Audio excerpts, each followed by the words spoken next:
नमस्ते आप सभी को। आप सभी का YouTube चैनल MD एजू हट पे हार्दिक स्वागत है। आज हम एक नई सीरीज़ शुरू कर रहे हैं। इस पे हम UGC नेट हिंदू अध्ययन के प्रीवियस ईयर क्वेश्चंस को यहाँ पर विस्तार से सॉल्व करेंगे। उनका यहाँ पर हम अध्ययन करने वाले हैं। तो यदि आप UGC नेट हिंदू स्टडीज़ की तैयारी कर रहे हैं, आप हिंदू अध्ययन के विद्यार्थी हैं, तो ये वीडियो और आपके लिए है। आप इसके माध्यम से आप UGC नेट की तैयारी कर सकते हैं। अब हम यहाँ पर अभी तक जितने भी UGC नेट के एग्ज़ाम हुए हैं उन सभी की वीडियो बनाएंगे और उनका विस्तार से उनका व्याख्या करेंगे प्रश्नों की, और उनके संबंधित और क्या क्या प्रश्न बन सकते हैं इसके विषय में भी हम यहाँ पर विस्तार से विचार करने वाले हैं।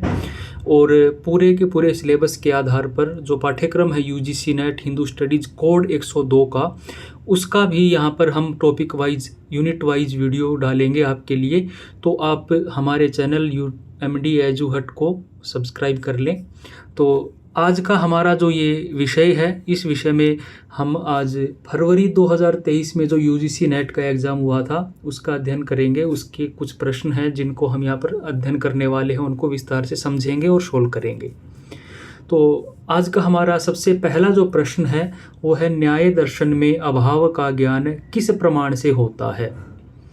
तो न्याय दर्शन में अभाव का ज्ञान किस प्रमाण से होता है, तो इसके विषय में हम थोड़ा अध्ययन कर लेते हैं, फिर हमें पता चल जाएगा। न्याय दर्शन चूँकि 4 प्रमाण मानता है, ये बात आपको ध्यान रखने की है। न्याय दर्शन 4 प्रमाण मानता है: प्रत्यक्ष, अनुमान, उपमान और शब्द। ये जो 4 प्रमाण यहाँ पर दिए गए हैं, इन चारों प्रमाणों को न्याय दर्शन स्वीकार करता है। तो कह रहे हैं कि इन चारों प्रमाणों में से अभाव का ज्ञान कौन सा प्रमाण करवाएगा। तो अभाव का ज्ञान जो करवाएगा वो प्रत्यक्ष प्रमाण करवाएगा, क्योंकि जो प्रत्यक्ष प्रमाण होता है उसके विषय में न्याय दर्शन में कहा गया है कि इंद्रियार्थ सन्निकर्ष, इंद्रिय और अर्थ का, इंद्रिय और पदार्थ का जो ज्ञान होता है, कि मेल से जो ज्ञान उत्पन्न होता है, उसको क्या कहते हैं, वो प्रत्यक्ष होता है, प्रत्यक्ष प्रमाण के द्वारा होता है।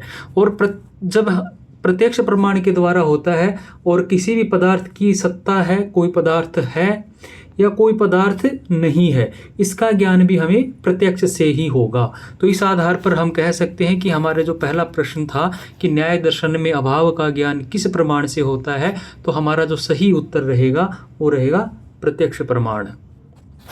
चलिए अगला प्रश्न हम देखते हैं कि ज्ञान का अधिकरण आत्मा है, इस वाक्य में प्रमाता क्या है।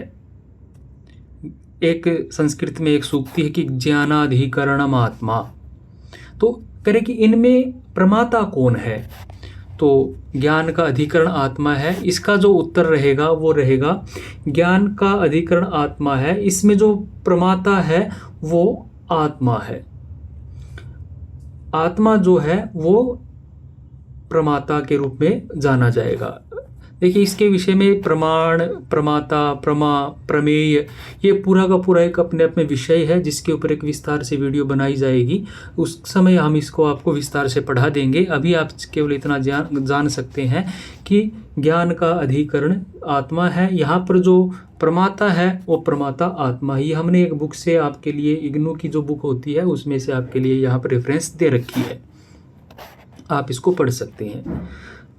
हमारा अगला प्रश्न है, तीसरा प्रश्न इसमें है कि रस्सी में सर्प का निश्चित अनुभव किसका द्योतक है।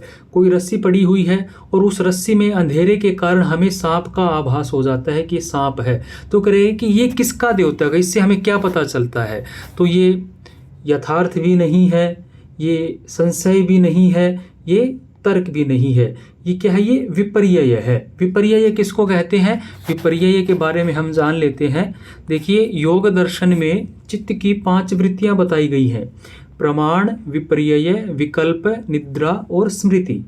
तो विपर्यय क्या कहते हैं, मिथ्या ज्ञान को, जो जैसा नहीं है उसको वैसा मानना या देखना क्या कहलाता है, विपर्यय कहलाता है। तो रस्सी में सांप को देखना क्या है, विपर्यय है, क्योंकि रस्सी सांप नहीं है। तो रस्सी में हम जब सांप देख रहे हैं तो वो विपर्यय कहलाता है। अगला प्रश्न हम देखते हैं, परतः प्रामाण्यवाद किस दर्शन का सिद्धांत है। देखिए ये यूजीसी नेट के सिलेबस में भी परतः प्रामाण्यवाद और स्वतः प्रामाण्यवाद दो सिद्धांत वहाँ पर दिए गए हैं। इनको हम यहाँ पर एक बार अध्ययन कर लेते हैं, फिर आपकी चीज़ें स्पष्ट हो जाएगी। तो आप यहाँ पर देखिए, भारतीय दार्शनिक संप्रदायों में स्वतः प्रामाण्यवाद और एक परतः प्रामाण्यवाद दो सिद्धांत हमें देखने को मिलते हैं। तो कह रहे हैं कि जो दार्शनिक ये मानते हैं कि प्रमाण में ही प्रामाण्य है, जो प्रमाण है उसी में प्रामाण्य स्थित है, तो वह क्या हो गया, स्वतः प्रामाण्यवाद हो गया। और आगे क्या कह रहे हैं कि जिनके मत में प्रमाण और प्रमाण के प्रामाण्य के लिए किसी अन्य बाहरी तत्व की अपेक्षा होती है, वो परतः प्रामाण्यवाद हो गया। तो ये स्वतः प्रामाण्यवाद और परतः प्रामाण्यवाद दो चीज़ें हैं। तो इनमें जो स्वतः प्रामाण्यवाद को मानता है वो सांख्य दर्शन है, और जो परतः प्रामाण्यवाद को मानता है वो न्याय दर्शन है। ये चीज़ आपको याद रखने की है कि सांख्य दर्शन जो है वो स्वतः प्रामाण्यवाद को मानता है, और जो न्याय दर्शन है वो परतः प्रामाण्यवाद को मानता है। तो जो हमारा प्रश्न था कि परतः प्रामाण्यवाद कौन मानता है, तो न्याय दर्शन परतः प्रामाण्यवाद को मानता है।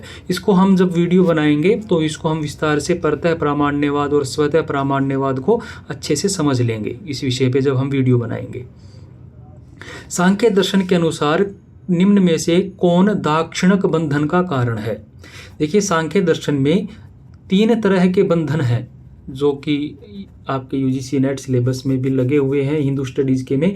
एक है प्राकृतिक बंधन, एक दूसरा है वैकृतिक बंधन, और तीसरा है दाक्षिणक बंधन। तो जो लोग प्रकृति को आत्मा मानते हैं और उसकी उपासना करते हैं वो प्राकृतिक बंधन हो गया। जो इंद्रिय और मन इन विकारों की उपासना द्वारा साक्षात कर रहे हैं और फिर वो इन्हीं में लीन रहते हैं, वो वैकृतिक बंधन हो गया, जो इंद्रिय और मन को उपासना करते हैं। और तीसरा है दाक्षिणक बंधन है, जो केवल इष्ट पूर्त कर्मों में लगे हुए, अपनी इच्छाओं की पूर्ति में लगे हुए ऐसे कर्म करते हैं जिनके केवल अपनी कामनाओं की पूर्ति होती रहे, वो दाक्षिणक बंधन है। जैसे कि वेद में वर्णित है कि यज्ञ करवा देना, वाटिका बनवाना, धर्मशाला बनवाना, प्याऊ बनवाना, मंदिर बनवाना आदि आदि जो कर्म होते हैं वो दाक्षिणक बंधन होते हैं। तो हमारा प्रश्न क्या है, सांख्य दर्शन के अनुसार कौन सा दाक्षिणक बंधन का कारण है। तो दाक्षिणक बंधन का जो कारण रहेगा वो क्या रहेगा, देवालय का निर्माण करवाना, मंदिर का निर्माण करवाना, क्या होगा, दाक्षिणक बंधन। इसके बाद हमारा अगला प्रश्न है, गौतम बुद्ध अंततः किस अवस्था को प्राप्त हुए। तो जो बौद्ध मत है, बौद्ध मत में जो मुक्ति की अवस्था है उसको निर्वाण कहते हैं। तो महात्मा बुद्ध ने अंतिम समय में निर्वाण की प्राप्ति की हुए, निर्वाण को प्राप्त हुए। अगला हमारा प्रश्न है, 4 आर्य सत्यों में प्रतीत्य समुत्पात किससे संबंधित है। देखिए बौद्ध दर्शन में 4 आर्य सत्य हैं, दुख, दुख कारण, दुख का समाधान और दुख के समाधान के उपाय। तो प्रतीत्य समुत्पात भी अपने आप में एक बड़ा विषय है, इसके ऊपर भी एक पूरी की पूरी वीडियो बनाई जाएगी। तो अभी हम थोड़ा सा इसका यहाँ पर निर्देश कर देते हैं। तो यह मुख्य रूप से बौद्ध दर्शन के द्वितीय आर्य सत्य जो है दुख समुदाय से संबंधित है, दुख के कारण पर यह प्रकाश डालता है। तो इसका हम उत्तर ये देंगे कि प्रतीत्य समुत्पात जो है वो 4 आर्य सत्यों में किससे संबंधित है, दुख समुदाय से संबंधित है, अर्थात दुख के कारण से संबंधित है, दुखों के जो कारण है उससे संबंधित है प्रतीत्य समुत्पात। इसके विषय में विस्तार से एक वीडियो बनाई जाएगी बाद में। उसके बाद हमारा 8वां प्रश्न है कि जड़ अचेतन जड़ पदार्थ चेतन परम तत्व है, ऐसी मान्यता में आसक्ति किस प्रकार का बंधन है। देखिए अभी हम पढ़ के आए हैं 3 प्रकार के बंधन। तो जो लोग प्रकृति को ही आत्मा मान लेते हैं, जो मानते हैं कि प्रकृति ही आत्मा है, तो वो क्या हो गया, प्राकृतिक बंधन में वो फंसे रहते हैं। तो वो क्या होता है, वो प्राकृतिक बंधन होता है। इसके बाद हम 9वां प्रश्न है हमारा कि श्रीमद् भगवद गीता शांकर भाष्य उपोद्घात में सनक सनंदन ऋषि किस धर्म से किससे संबंधित है। तो ये प्रवृत्ति मूलक और निवृत्ति मूलक दो धर्म वहाँ हमारे सिलेबस में भी लगे हैं और वहाँ पर इनका वर्णन आता है। तो एक बार यहाँ पर मैं आपको दिखा देता हूँ कि यहाँ पर दिया हुआ है, देख लीजिए कि सनक सनंदन आदि ऋषियों ये निवृत्ति रूप धर्म से संबंधित है, और जो मारीची और प्रजापति आदि है वो प्रवृत्ति मूलक धर्म से संबंधित है। वेद में दो प्रकार के धर्म का उल्लेख मिलता है, एक प्रवृत्ति रूप और एक निवृत्ति रूप। तो सनक सनंदन आदि जो ऋषि हैं उनका संबंध किससे है? उनका निवृत्ति मूलक धर्म से उनका संबंध है, वो निवृत्ति मूलक धर्म से संबंध रखते हैं। पुत्रेष्टि यज्ञ किस प्रकार का कर्म है? देखिए, हमारे 6 प्रकार के कर्मों का उल्लेख मिलता है, काम्य, निषिद्ध, नित्य, नैमित्तिक, प्रायश्चित और उपासना। तो जो स्वर्ग आदि अभिष्ट लोकों की प्राप्ति के लिए यज्ञ किए जाते हैं वो काम्य अर्थात कामना को लेकर के, किसी इच्छा या कामना को लेकर के जो यज्ञ किया जाता है वो क्या होता है? वो काम्य कर्म कहलाता है। जो भी कर्म किया जाता है, यज्ञ या कोई भी कर्म जो किसी इच्छा की पूर्ति के लिए किया जाता है वो काम्य कर्म कहलाता है। तो इसमें देख लीजिए, आपके वर्षा की प्राप्ति, वर्षा के लिए यज्ञ करना, ज्योतिष्टोम, और दशरथ जी ने जैसे कि पुत्र की प्राप्ति के लिए पुत्रेष्टि यज्ञ किया था। तो ये जो प्रश्न आपका है कि पुत्रेष्टि यज्ञ, तो यहाँ पर कहीं भी काम्य कर्म नहीं दिया गया, तो ये सारे ही गलत हैं। तो इसका जो गलत सही होगा उत्तर वो काम्य कर्म होगा कि पुत्रेष्टि यज्ञ किस प्रकार का कर्म है? वो काम्य कर्म है। श्रीमद् भगवद गीता शांकर भाष्य के अनुसार विकर्म से तात्पर्य है। तो श्रीमद् भगवद गीता में कर्म, विकर्म और अकर्म 3 प्रकार के कर्मों की वहाँ पर उल्लेख मिलता है। ये मैं आपको रेफरेंस दिखा देता हूँ, ये शांकर भाष्य से ही है। श्रीमद् भगवद गीता के 4थे अध्याय का 17वां श्लोक ये है। तो इसमें कर्म, विकर्म और अकर्म ये आपके यूजीसी नेट के सिलेबस में भी लगा हुआ है। वहाँ पर इसको स्पेशल इनका रेफरेंस दे रखी है कि ये पढ़ना है आपको, इम्पोर्टेंट टॉपिक है। तो कर्म क्या है? शास्त्र विहित जो क्रिया है वो कर्म है, शास्त्रों के विरुद्ध जो कर्म है वो विकर्म है, और कुछ भी नहीं करना, चुपचाप बैठे रहना क्या है? अकर्म है। तो यहाँ पर क्या बात पूछा गया है कि श्रीमद् भगवद गीता शांकर भाष्य के अनुसार विकर्म क्या है?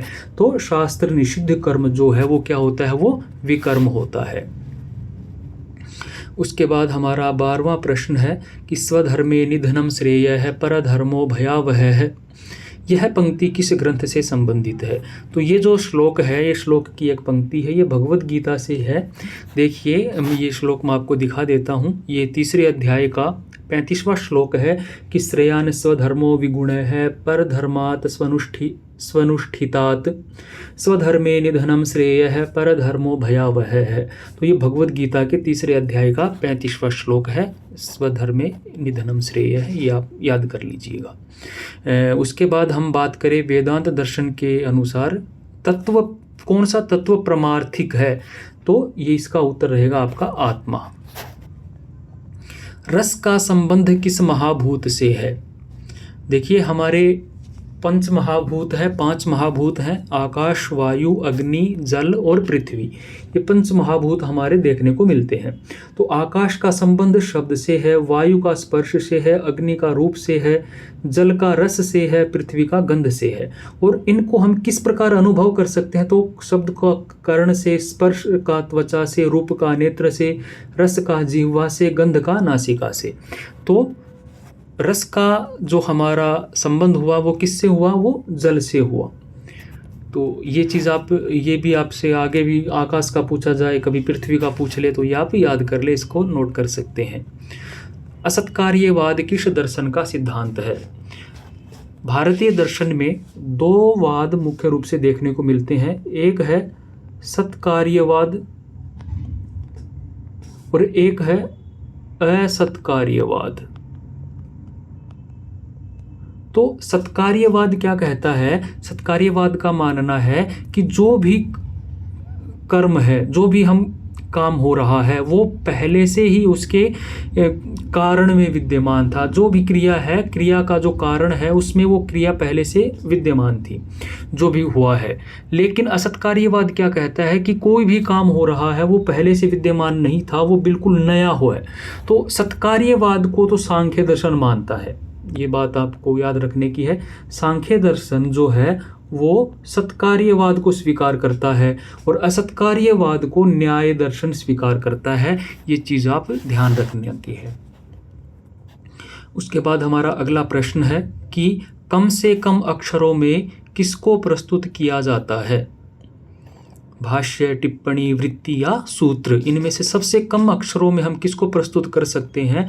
तो हम इसका एक सूत्र जो होता है उसका ये लक्षण है कि अल्पाक्षरम असंदिग्धम सारवद विश्वतोमुखम अस्तोभनम अनवद्यम च सूत्रम सूत्र विदो विदुः, कि अल्पाक्षरम कम से कम अक्षरों में, असंदिग्धम संदेह रहित अर्थात स्पष्ट हो, सारवत सारगर्भित, विश्वतोमुखम व्यापक जो हर जगह लागू हो सके, अस्तोभम निरर्थक शब्दों से रहित, अनवद्यम दोष रहित।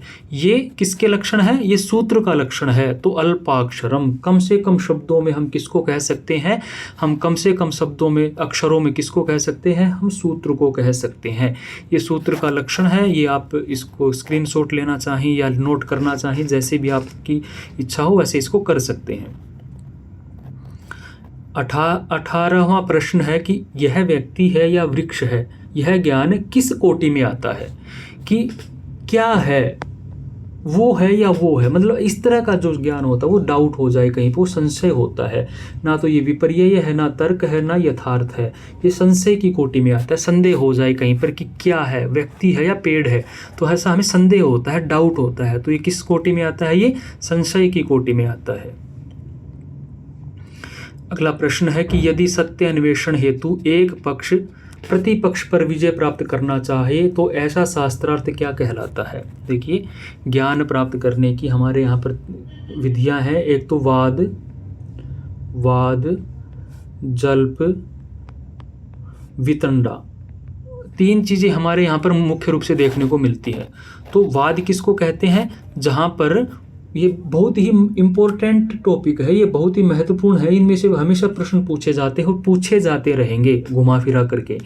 वाद किसको कहते हैं? जहाँ वादी और प्रतिवादी किसी विषय पर तत्व ज्ञान के लिए वाद विवाद करते हैं, किसी तत्व के निर्णय करने के लिए, किसी एक पहुंचने के लिए, किसी एक लक्ष्य पर पहुंचने के लिए, किसी विषय की गहनता से जानकारी प्राप्त करने के लिए जहाँ पर वाद विवाद किया जाता है वो वाद होता है। जल्प क्या होता है? जहाँ पर वादी प्रतिवादी एक दूसरे पर विजय की इच्छा से करते हैं। और वितंडा क्या होता है? कि सामने वाला अपना पक्ष नहीं रख रहा है बल्कि दूसरे के पक्ष का वो खंडन किए जा रहा है, ये वितंडा है। तो प्रश्न क्या था कि पक्ष प्रतिपक्ष पर विजय प्राप्त करना चाहे तो वो क्या हो जाएगा? ये हो जाएगा आपका जल्प। ये जल्प कहलाता है जब एक दूसरे पर विजय की प्राप्ति के लिए वाद विवाद किया जाता है। ये आपका वाद, जल्प, वितंडा बहुत ही इंपॉर्टेंट टॉपिक है, ये बहुत ही महत्वपूर्ण है। यहाँ से हमेशा प्रश्न पूछे जाते हैं और आगे भी इनमें से ज़रूर प्रश्न बनेंगे, तो आप इसको अच्छे से याद कर लें, नोट कर लें। उसके बाद हम प्रश्न देखेंगे सत्य एक नहीं है। तो ये हमारा प्रश्न है कि भाषा शास्त्र में किसका अध्ययन होता है? तो भाषा शास्त्र में ना तो कलाकारों का अध्ययन होता है, ना पात्रों का अध्ययन होता है, ना ही जीवनकारों का अध्ययन होता है, बल्कि इसमें किसका अध्ययन होता है? ग्रंथों का अध्ययन होता है। तो भाषा शास्त्र में ग्रंथों का अध्ययन किया जाता है। मनोविश्लेषण के प्रमुखतम प्रतिपादक कौन है? मनोविश्लेषण का सिद्धांत है, इसके जो प्रमुख प्रतिपादक या इसके संस्थापक हैं वो सिगमंड फ्रॉइड हैं, जो कि ऑस्ट्रेलिया से थे और इनका समय 9वीं शताब्दी है। और इन्होंने अचेतन पहलुओं, मन के अचेतन पहलुओं का अध्ययन करने और मानसिक रोगों के उपचार के लिए ये सिद्धांत का विकास किया था। इनकी कुछ इम्पोर्टेंट बुक्स हैं, द इंटरप्रिटेशन ऑफ ड्रीम्स, ये द इंट्रोडक्शन ऑफ साइकोलॉजी 1893। तो ये बुक सारी इनकी इम्पोर्टेंट है, इनमें से भी आगे कभी प्रश्न बन सकता है। तो ये सिगमंड फ्रॉइड के विषय में आप अच्छे से याद कर लें। इन्होंने इस मनोविश्लेषण का जो सिद्धांत है वो दिया था।